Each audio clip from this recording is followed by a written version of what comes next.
दर्शकबिन केटीले भेट्न बोलाएपछि मध्यरातको समयमा घरबाट निस्किएका दुईजना किशोर मध्ये एकजना 17 वर्षीय स्मित प्रधानलाई अज्ञात समूहले धारिलो हतियार चक्कुले घोपी पिसाब फेर्ने अङ्गमा प्रहार गरेर विभत्स तरिकाले हत्या गरेको छ भने उनीसँगै गएका 16 वर्षीय आयुष थापा मगर सक्त घाइते।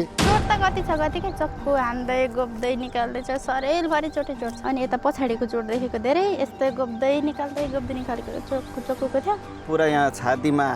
हानेछ अनि पिठोमा पुरा चाहिँ नि ताल्न जस्तो बनायो अनि त्यसको अन्डकोष फुटालिदिएको छ। दर्शकबिन नमस्कार, म सुजल जिएम। दर्शकबिन म अहिले दाङ जिल्लाको राप्ती गाउँपालिका वडा नम्बर 4 मा छु। यहाँनिर हिजो एउटा अत्यन्तै दुःखदायी घटना घटेको छ, जहाँनिर राप्ती गाउँपालिका वडा नम्बर 2 बराखुट्टीका 17 वर्षीय स्मित प्रधानको विभत्स तरिकाले हत्या गरेर नालामा फालिएको अवस्थामा शव भेटिएको छ भने उनीसँगै गएका अर्का 16 वर्षीय आयुष थापा मगरलाई निर्घात रूपमा कुटपिट गरेर सक्त घाइते पारिएको छ भने उनको यति बेला बेहोसी अवस्थामा हस्पिटलमा उपचार भइरहेको छ।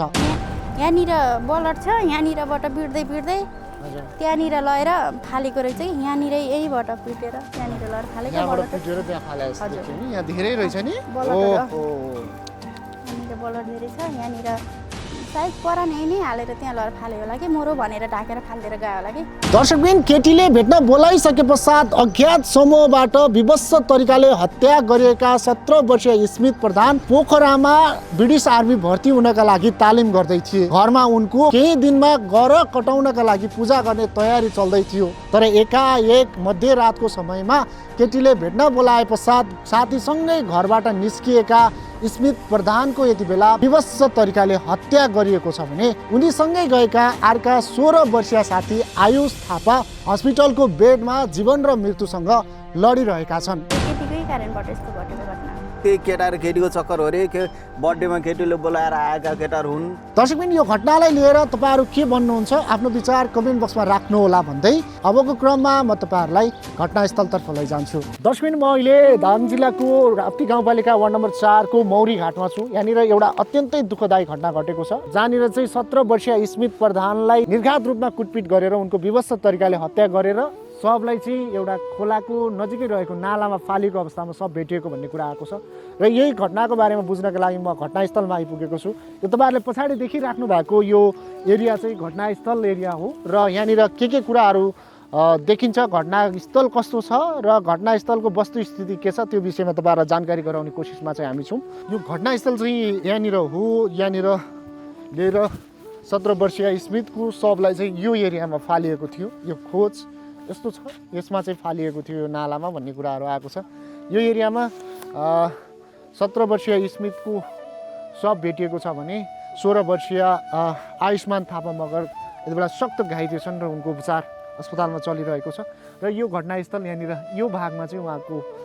स्मितको शवलाई चाहिँ फालिएको थियो। यहाँनिर बलर छ, यहाँनिरबाट भिड्दै त्यहाँनिर लगेर फालेको रहेछ कि यहाँनिर यहीबाट पिटेर त्यहाँनिर लगेर फालेको। यहाँबाट पिटेर त्यहाँ फालेको देखियो नि, यहाँ धेरै रहेछ नि। यहाँनिर बलर धेरै छ, यहाँनिर सायद परानै नै हालेर त्यहाँ लगेर फाल्यो होला कि मोरो भनेर ढाकेर फालिदिएर गयो होला कि। अनि हजुर यहीँनिर हेर्नु न त बलटहरू यही छ, यहीँनिर फाल्यो। यति छ बलट। अनि यहाँबाट यो कता यही गएर सिधै यो बाँसको गाडी देखियो नि, हो त्यहाँको कोठामा जुत्ता छ, जुत्ता त्यहाँ छ। ए जुत्ता चाहिँ उहाँ पारी छ। हजुर। अनि त्यो जुत्तामा अब केही छ ब्लड? केही छैन कि, जुत्ता त यस्तै खोलेर यस्तै गरेर राखेको छ कि, जुत्ता त केही छैन, ओरापर दायाँ बायाँ केही छैन, यस्तै गरेर राखेको छ मिलाएर। केही छैन, ओरापर फालेको त त्यो जुत्ता वरिपरि पनि केही छैन, यस्तै टप्पल राखिदियो। अनि एकजना त्यो हस्पिटलमा भएकोखेरि खै कहाँनिरबाट बिउजेर गयो, पल्लो पलाटिङ गएर अनि एकजनासँग सहयोग मागिरहेको थियो अरे ढोका ढकढक पारेर। अनि अब हाम्रो गाउँघरतिर त अब ठुलो कुरो चोरकै समस्या नि, उहाँले चोर होला भनेर छतबाट हेरेर ढोका खोल्ने केही गर्नु पाइन्छ अरे। अनि त्यो बाबु त्यहाँबाट छटपटेर गएर आफ्नो दिदीको साथीको घरमा गएर बल्ल उहाँले फेरि भाइ यस्तो यस्तो भएर भनेर उहाँले घरमा सम्पर्क गरिदिएर सिसानी हस्पिटल लग्न सफल हुनुभयो। घाइते चाहिँ कस्तो अवस्थामा छन् अहिले? घाइतेको त हामीले देखेको यहाँबाट भाटैबाट ल्यानेर यहाँबाट चोटहरू लाखा धेरै, पछाडिबाट छुरा रोपेर घाइतेको नि, अगाडिबाट खासै केही गरेको छैन पछाडिबाट छुरा रोपेको भनेपछि उसलाई पनि बेसरी छुटेको छ ऊ पनि तर सिकिस्तै छ खै कस्तो अवस्थामा छ अहिले थाहा छैन तर गम्भीर घाइते त ऊ पनि धेरै छ उसको भनाइअनुसार केटी भेट्ने आएको भन्ने छ र प्रहरीले पनि उसको भनाइअनुसार भन्दा केटा त्यो जुन घाइते त बोलेको छैन अरे अहिलेसम्म उहाँको घर परिवारले केटीले बर्थडे भनेर बोलाएर गयो कि भन्ने कुराहरू हजुर उता बोलेको तर छैन केटी को हो के हो भन्ने कुरा अहिलेसम्म खुलेको हजुर हामीले पनि चिनेनौँ अनि थाहा पनि छैन हामीले फोटाहरू त हेरिरहेको थियौँ सर तर तपाईँहरूले फोटा हेर्दा पनि यो एरियाको केटीहरू होइन त्यो यो एरियाको केटीहरू होइन केटी चाहिँ अर्कै छ केटी अब जस्तै त्यति कपाल छ अनि अर्कै छ तर मतलब केटीको हुलिया हेर्दाखेरि कस्तो लाग्यो तपाईँलाई केटी हुलिया त अब केटी त्यति ऊ पनि होइन भर्खरको छ त्यतिको कपाल छ अनि ठिकै छ केटी त्यस्तो ऊ पनि छैन तर हेर्दा राम्रै छ हजुर तर उसको ऊ हेर्दाखेरि चाहिँ अलिकति तपाईँहरूलाई ट्यापे जस्तो लाग्यो केटी त्यस्तै ट्यापे खाले जस्तो छ अनि त्यही गरेर त्यति मात्रै देखेको हामीले अरू चाहिँ देखेको भनेपछि फोटो पनि प्रहरीले हजुरहरूलाई देखाउनु भएको थियो एकजना केटीको फोटो देखाउनु भयो दुईजना त्यही एकैजना केटीको फोटो मात्रै देखाउनु भएको थियो हजुर कति बेला थाहा पाउनु भएको हजुरहरूले यो त्यस्तै बिहानको 11 बजेतिर थाहा पायो बिहानभरि त हामीले माथिपट्टितिर खोजिरहेको थियौँ पुलिसहरूसँग हजुर अनि हामी यतातिर झरेनौँ माथि जुत्ता भेटेर साइडमा माथि खोजिरहेको थियौँ हजुर अनि यो त दिउँसो त्यस्तै 11 बजेतिरको भेटिएको माथितिर खोजिरहेको थियौँ भन्नाले हजुरको कोही आफन्ती हुनुहुन्छ र आफन्ती नै सरहरू पुलिसहरू आउनु भएको थियो अनि के भएर भनेर यस्तै सोद्धाखेरि उहाँहरूसँग लाएर खोजिरहेको थियौँ हजुर मिलेर हजुर पहिला कुन एरियामा खोज्नु भयो हजुरहरूले पहिला त ऊ माथिपट्टिको हाम्रो घरनिरको एरियामा खोजेको हजुर अनि त्यस पछाडि जुत्ता मात्रै भेटियो त्यहाँ जुत्ता भेटियो हजुर अनि कतिवटा भेटियो जुत्ता दुईवटा त्यो जुन हस्पिटलमा घाइते भएर हस्पिटलमा लगेको बाबुको जुत्ता माथि भेटियो आयुष्मान होइन आयुष्मान थापा मगर पनि हजुर उहाँको जुत्ता माथि भेटियो हजुर अनि पछि यहाँ एकजना घाँस काट्न आउनु भएको थियो अरे उहाँले फेरि यहाँ लास देख्नु भएछ हजुर अनि त्यस पछाडि यता त दिउँसोतिर भेटिएको हजुर तपाईँहरू आउँदाखेरि चाहिँ के थियो यहाँ हेर्नु हामी आउँदाखेरि त यस्तै लास यता थियो मन्टो त्यतातिर यस्तो घप्टो पारेर फालिएको थियो खुट्टा यता थियो मन्टो उता थियो लास त्यस्तै थियो अनि लुगाहरू त्यस्तै थियो सबै त्यस्तै थियो हजुर लुगाहरू त ज्याकेटले मुख ढाक्दै थियो क्या नि ज्याकेटले मुख ढाक्दै थियो अरू सबै त्यस्तै थियो हजुर अनि चोटपटकहरूको विषयमा तपाईँहरूले हेर्न पाउनु चोट त कति छ कति क्या चक्कु हान्दै गोप्दै निकाल्दै छ सरेलभरि चोटै चोट छ चोट त कति छ कति गोप्दै निकाल्दै गरेको भनेपछि त्यो विवश तरिकाले हत्या गरेको छ मतलब हानेको छ हजुर हानेकै छ चक्कु गोप्दै निकाल्दै अरू अनुहारतिर अरू शरीरको भागमा केही चोटपटक अनुहार त देख्न पाएन हामीले यहाँदेखि तलदेखि यस्तो घोप्टो अनुहार थियो हजुर अनि यता पछाडिको चोट देखेको धेरै यस्तै गोप्दै निकालेको चक्कुको थियो तर अगाडिको अनुहार हानेको जस्तो अनुभव केही अनुमान त्यो धेरै चक्कुको चोट थियो थोरै पनि लट्ठी त्यो यता सरिया हो यता लट्ठीले हानेको यस्तो डामहरू पनि थियो धेरै चाहिँ चक्कुकै चोट थियो हजुर भनेपछि पहिला माथितिर घटना घटेर यहाँ आएको भन्ने जस्तो पनि सुन्नुमा आएको थियो तर यहाँ हेर्दाखेरि यहीँ हो कि जस्तो पनि भयो माथितिर घटना घटेको होइन तर घटना चाहिँ यहीँ घटेर जुत्ताहरू माथि लगेर राखेको अनि त्यो एकजना त्यो हस्पिटलमा भएको उसलाई पनि मर्यो भनेर छोड्यो होला नि ऊ होसमा आएपछि त्यो उठेर अनि उता पारीको पलाटिङतिर गएर सहयोगहरू मागेर उसको दिदीको साथीको घरमा पुगेर ऊ त्यस्तै हस्पिटल जान सफल भयो हजुर अनि एकजना चाहिँ मरेर चाहिँ हालेको एकजना चाहिँ यहीँ मरिरहनु मतलब त्यो घाइतेको अनुसार चाहिँ घटना यहीँ घटेको भन्ने नै उसले भनौँ त्यो घाइते चाहिँ कहाँबाट उठेर गयो घाइते चाहिँ कहाँ छोडिएको थियो त्यो घाइते त उसको दिदीको साथीको घरमा पुगेको थियो कहाँनिरबाट उठ्यो थाहा भएन हजुर तर घटना चाहिँ खास गरी जो स्मितको छप छ यहाँ भेटियो हजुर यही भेटियो प्रहरी आइसकेपछि मात्रै थाहा पाउनु भयो कि पहिले थियो 10-12 जना अरू व्यक्ति हुनुहुन्थ्यो हजुर पुलिस पनि आइसक्नु भएको थियो हजुर अनि लास त्यहीँनिर थियो हामीले हेऱ्यौँ अनि कस्तो अवस्थामा देखिनु भयो हजुरहरूले लास उदो मन्टो अनि उसैको ज्याकेटले मुख बेरिया थियो हजुर अनि खुट्टाहरू यता एउटा हात उता परेको हजुर अनि झर्लक्कै हेऱ्यो अनि परेले अनि नजिक नहेर्नुहोस् भन्नुभयो अनि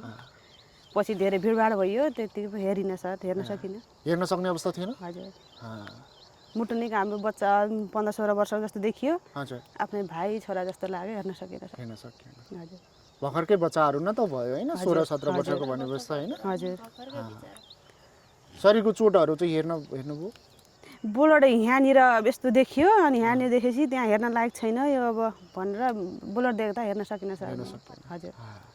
दिदीसँग सोचेको थिएँ के कारणले किन यस्तो भयो र के भएको र भनेर हिजो बिहान उहाँ खन्ने क्रममा उहाँको दिदीसँग सोचेको थिएँ। हजुर दिदीले भन्नुभएको मृतकको दिदीसँग मृतकको नै घाइतेको दिदीले मृतकको त बिचरा त घाइतेको साथी भनेर आएको के यो मृतक त